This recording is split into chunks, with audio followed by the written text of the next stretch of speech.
You're tired of tools that are not good for your hair? Try RevAir. RevAir is good. It has low heat, it dries and sucks up the hair and straightens the hair at the same time. So if you have curly hair and you want the hair to be straight, try RevAir.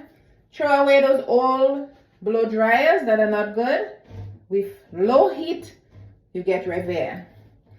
Try it. You'll love it. Let's try it and let me show you how I use it.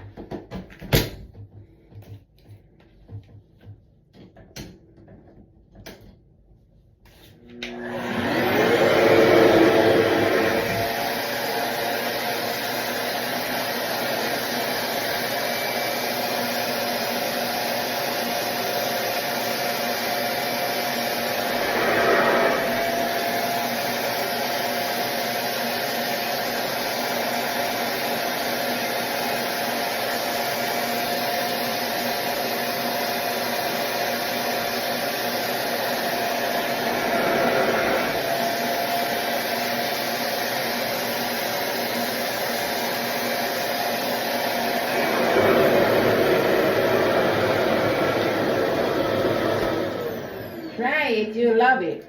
Don't forget to like, share, subscribe, leave a comment below. Thank you guys. Low heat, RevAir.